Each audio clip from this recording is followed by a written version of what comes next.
Добре дошли в ЗАК. Зоната за артисти и креативност. Аз съм Гергана Додева и съм ментор в психология на образите.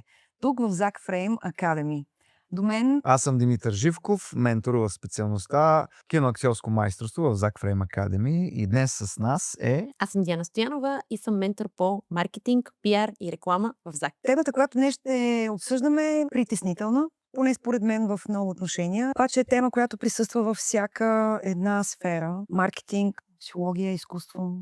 И това е страхът от провал. Голяма тема, сериозна тема. Но не трябва да не е страх от нея, нали така? Не. Мисля, затова реших да поговорим днес за страха от провал, защото се случва при всеки, независимо с какво се занимава. Независимо с коя сфера на артистизмът се занимава и независимо в какво е творец. В маркетинга какво е страха? В маркетинга трябва да пази от една страна, от друга страна трябва да сме много смели, защото ако там не сме смели, реално нищо не правиме по темата. И точно за това, всъщност, смелостта не е, както знаете, отсъствие на страх, а механизъм да го преборим. И аз смятам, че ние всички в нашите ангажименти, професионални и лични, трябва да оценяваме страха, но да продължаваме въпреки него. Обаче в маркетинга всичко е цифри. Не всичко, но до голяма степен се стига до цифрите и така страха не е гипсирали процеса? Не се ли съобразявате само с цифрите или... Ами много зависи от къде го захванем процеса. Вие също, предполагам, като психолог, актьор, ще съгласите, че реално винаги първо е идеята. Концепцията идва на първо място. И когато тази концепция я устойностим, тогава вече влизат цифрите. Но ако ние се плашим в началото да бъдем креативни и не влезем първо през полето на въображението, а влезем първо през вратата с бюджета, тогава твърде вероятно тази концепция да бъде много съкатена и всъщност ние това, което искаме да направим, потенциала на някаква идея или бизнес, просто се изпари още в зародиш. Да, много хубаво казано. Страхът те блокира, вкарвате в една норма, но лишавате от емоции, до цяло един блокаж. Абсолютно. Да, аз така го усещам. Дори страха не е толкова чувство, като че ли, а е наистина нещо, което механизъм, който те блокира. Така самокритика, някаква крайна, която те лишава от това да си себе си. Затваряте и ти връзва ръцете буквално. Като в един тъмен коридор без изход. Аз дори наскоро си мислех, че всъщност, защото имам детенце на 6 години и когато тя не може да направи нещо първоначално и винаги супер много се ядосва, иска винаги да става от първия път по най-добрия възможен начин. И аз винаги повтарям, че тя всъщност е на кривата на ученето. И казвам: мамо, ти си на кривата на ученето, но тази крива има спадове, има върхове, но тя винаги върви нагоре и ти винаги си в нея. И за мен страха е всъщност невъзможност ти да се качиш на кривата на ученето, която всъщност върви така, но върви само нагоре. И т.е. ако ти си оплашен, ти никога не стъпваш да правиш първата крачка. Нали? Както казват хората, най-трудна е първата крачка. Тръгнеш ли вече, оттам се адаптираш в процеса. Така че заради това смятам, че тази тема е хубаво да се говори за нея, защото всички сме на кривата на ученето и ние сме на нея постоянно. И ние се проваляме ежедневно, ежеминутно понякога се проваляме.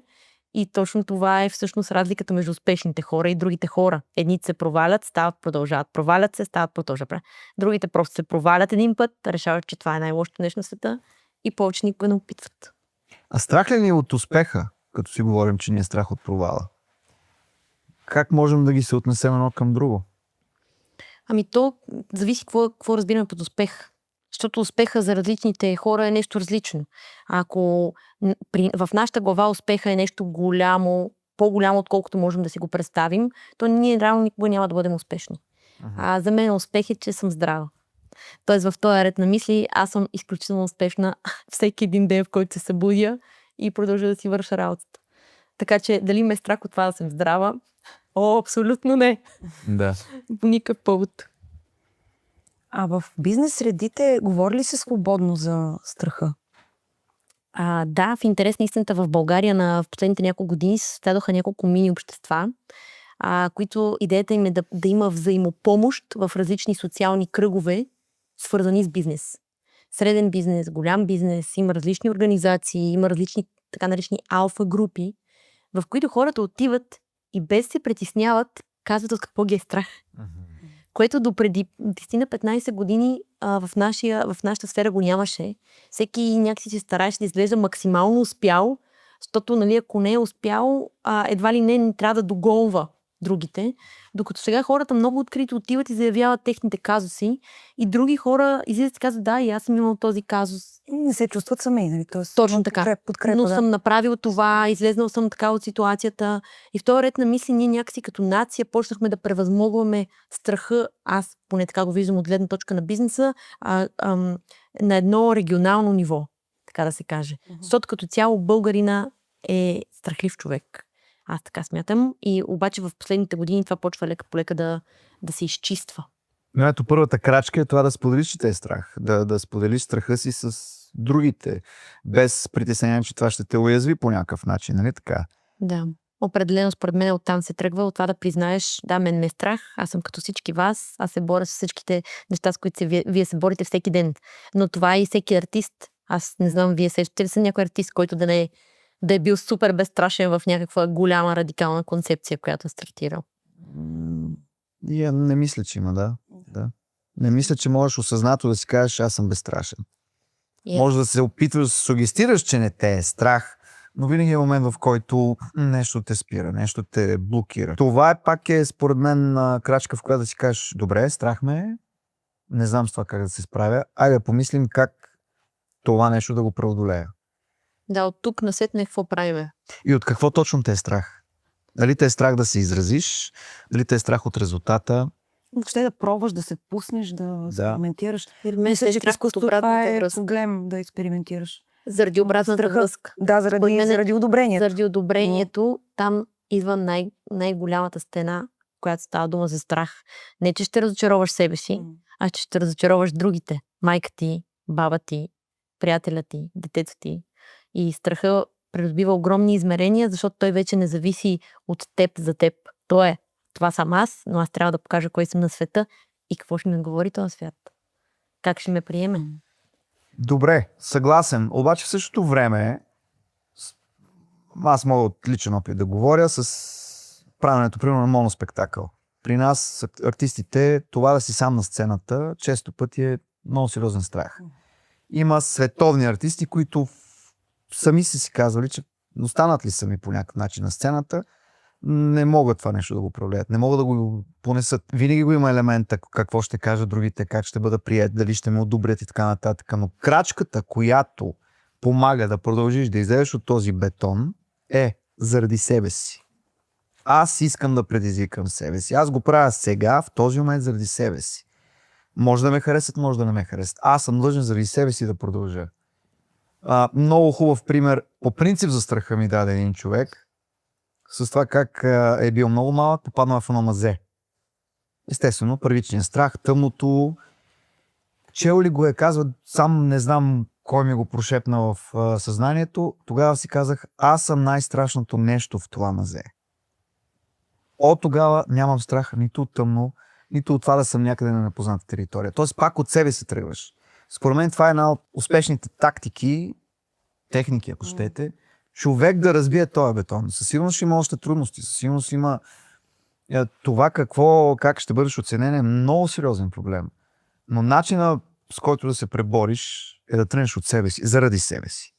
Аз много съм съгласна тук и дори пак много хубав пример Ерик Бертран Ларсен, който е един от най-известните ментални треньори в света. Много чета негови книги. Той предизвиква хората последния начин. Той казва, има книга, която се казва Адската седмица. Тази книга той описва едни 7 дни, които ти трябва да правиш между 6 и 8 месеца, т.е. 2 пъти годишно, в които ти да предизвикаш себе си до крайния предел на твоите възможности. Един ден не трябва да спиш. Нали, всеки ден трябва да си лягаш в 10, да ставаш в 5 сутринта, да правиш всеки ден упражнения, да не гледаш никаква телевизия през това време, да общуваш, да нямаш дигитални устройства, да общуваш на много високо ниво с всички, които общуваш. Той казва, в момента, в който видиш, че ти живееш не на максимума на собствените си възможности, във всеки един елемент в твоето ежедневие, ти разбираш реално колко потенциал имаш. И ако тебе те е страх, че ти не си достатъчно добър, минавайки през тази адска седмица, ти реално разбираш, че не просто си достатъчно добър, ти си много по-добър, отколкото ти си мислиш. И тъй като той е тюлен, бил е в спецчастите преди да стане ментален тренер, той казва, вие не можете да си представите нас на какви изпитания ни подлагат физически и ментални и ние оцеляваме. И в този ред на мисли, артиста или твореца, или бизнесмена, или маркетолога, той изкарва себе си през света с някакво творение. Книга, филм, музика, моноспектакъл със себе си. В този момент обаче той не си дава сметка, че публиката оценява неговото изкуство, а не него като човек. Защото това също е една тънка граница. Тоест ти можеш да си направил нещо лошо, но това не си ти. Това е лошата ти постъпка. Но ти всъщност си добър човек, нали така? И това е разлика, която според мен трябва да сложим за всеки един човек, който се притеснява, актьор или автор, да изкара себе си пред света. Покажете творчеството си, то може да не е най-доброто на света, но това не прави те лош. И още повече това, че си го показал веднъж и то сега не е оценено положително от всички, не значи, че то няма да се развие. Да. Защото самия факт, че излизаш и го правиш, значи, че ти имаш смело да се развиваш, да експериментираш, да си излезеш от зоната на комфорт. Много хубаво си говорим за самия страх от провал, какво и как го виждаме в различните сфери, но така или иначе всеки от нас е имал моменти и ще има, и това е толкова нормално. Какво се случва, когато си в това състояние на страх? Аз така съм попадала в ситуация, в която си давам сметка, избирайки страха, абсолютно съзнато, избирайки страха, аз се превръщам в така една много безличност. Дали, така или иначе на сцена ли ще, където и да има една безличност в цялата картина и едни много клиширани решения. Няма цвят, няма интерес, но това се случва. Как излизаме от това? Как действаме? Как наново започваш да мислиш? Поред мен е търсенето на провокация. Пак трябва да си наясно със себе си, трябва да си наясно откъде идва този страх. Кое сега ме стряска, кое ме кара да се прибера или да се прикрия, скрия зад нещо, за да знаеш кое би могло да те дръпне на светло, да те задвижи. Така се мисля от гледна точка на моя опит и на нещата, които мен са ме стряскали. Когато си сам на сцена, как изпитваш този страх, всъщност има ли някакъв механизъм, който задействаш веднага и започваш да реагираш? Хубавото, което винаги ме спасява в такава ситуация е, че в крайна сметка си имам една структура на драматургията. Една ясна задача, имам режисура, която ме помогна, която ме насочва. И това е винаги спасителния бой. Да. Рутина. Не е точно рутина, защото пък рутината често пъти също е като механизъм да се скриеш. Сега няма да дам най-доброто от себе си, защото ме е страх, че няма да си харесам и затова ще го карам рутинно. Напротив, гледа се в детайла, гледа се в задачата, каквато е зададена от режисурата, структурата на драматургията, правиш най-доброто. Пак казвам, за себе си. Да. Защото когато действаш, това, което каза преди малко, хората го виждат. Ти изразяваш себе си като артист, може би не разкриваш всичко от себе си като човек, но ти показваш себе си по най-добрия начин. Но думата правиш много ми харесва тук.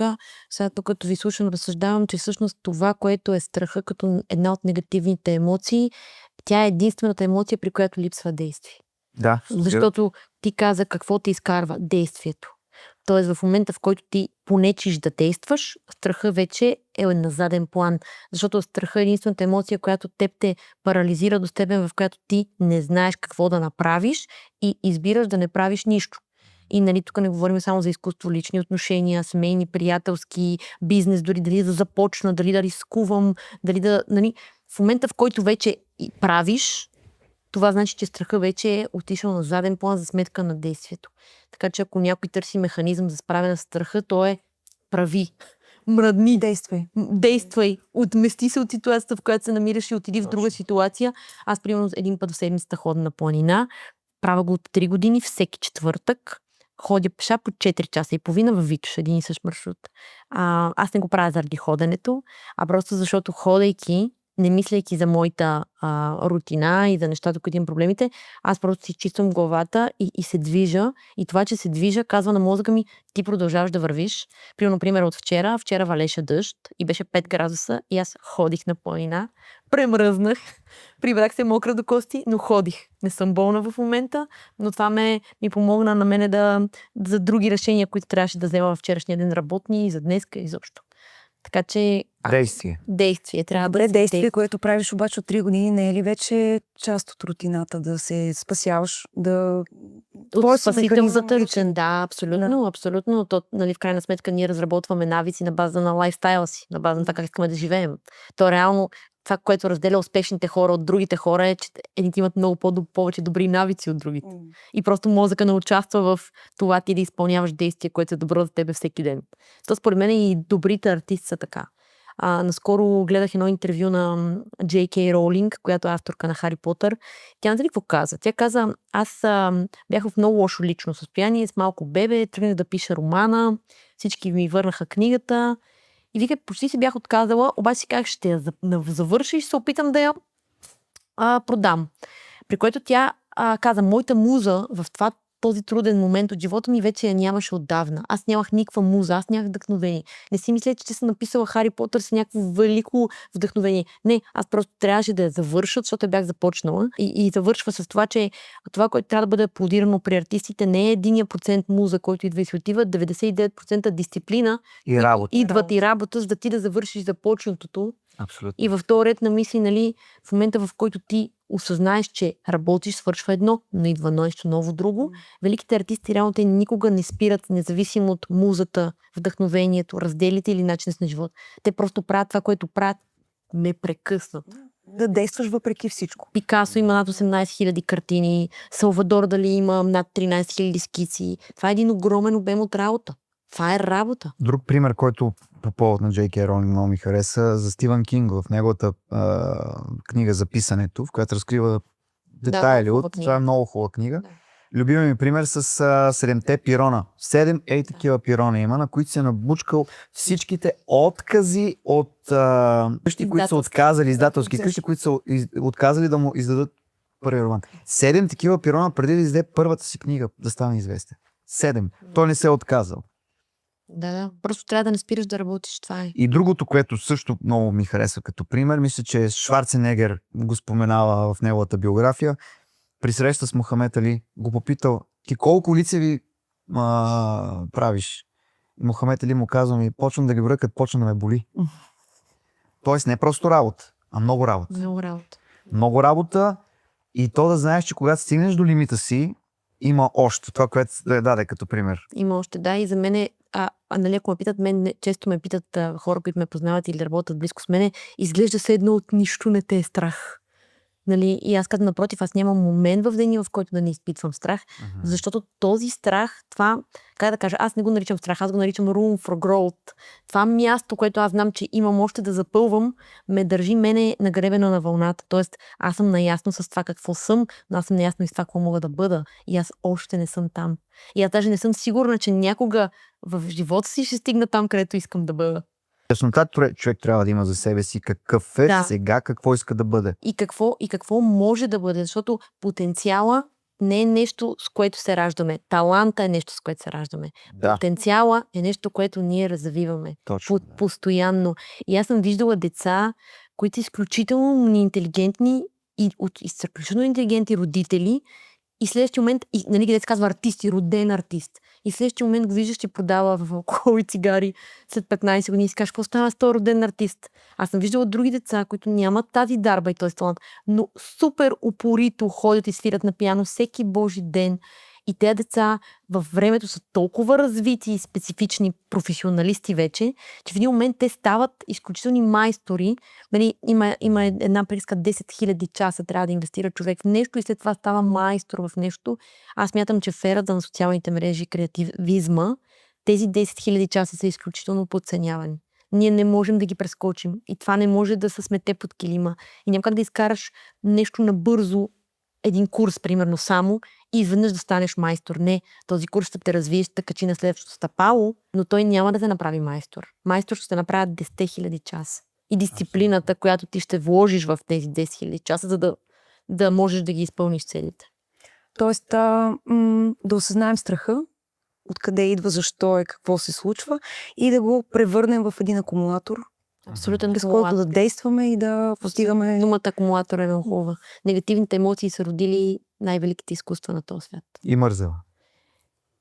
До някъде, според мен, защото ако го нямаше мързела, много неща нямаше да ги имаме Така, като технически възможности, което пък да пренесем към изкуството. така е, но повечето хора, които така са родили големи концепции, са ги родили, защото или са били разочаровани от нещо, или са били гневни на нещо. Радостта и любовта те вкарват в комфортната зона. А в комфорта няма креативност. Тоест, ако искаш да бъдеш креативен, излез от комфортната си зона. Отиди в страха, виж го лице в лице, разбери какъв е, опознай го, хвани го под ръчичка и давай с него напред. Да, преди много години, още като студент, една по-възрастна, значително от мен актриса ми каза: моето момче видяме нещо кахарен. Заради някакво гадже се бях окахарил.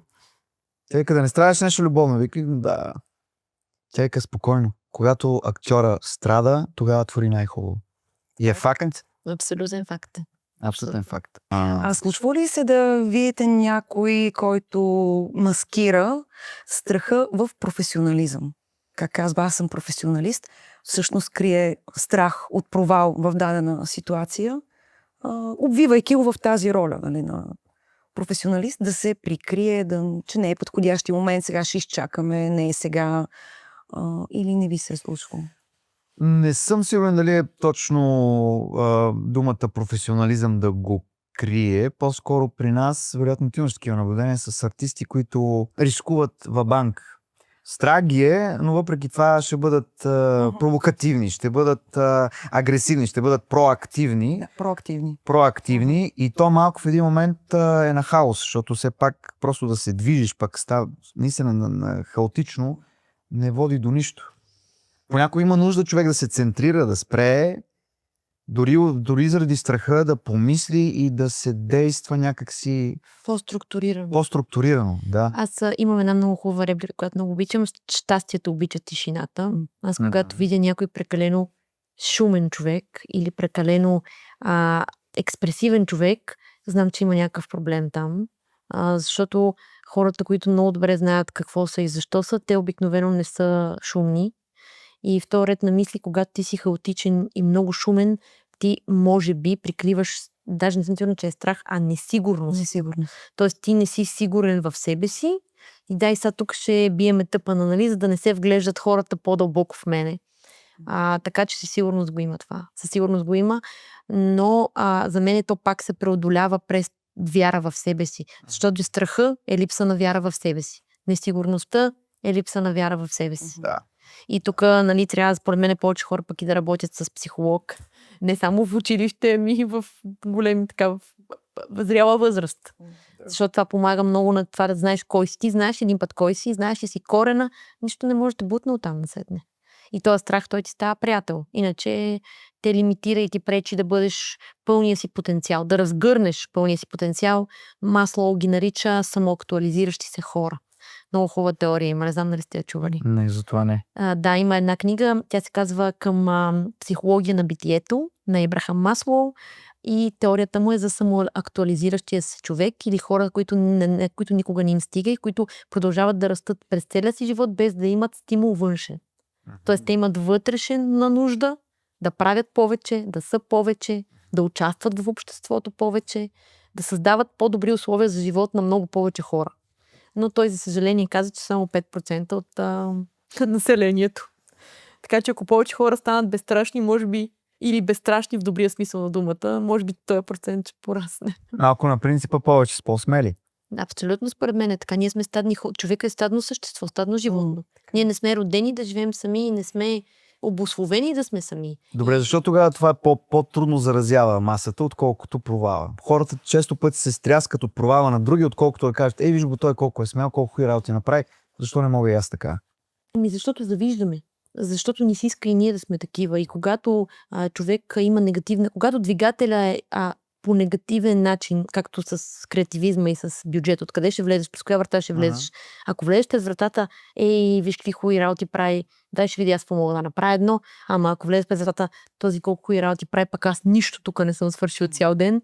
Нали, това вече Да. ти подхождаш с едно чувство на дай, нали, сега ще го маскара него, за да може аз чувствам по-добре това, което обсъдиха момичетата вече, което според мен е много грешно и много лошо. Тоест, нали, да направиш някой да се чувства зле, само за да ти да се чувстваш по-добре.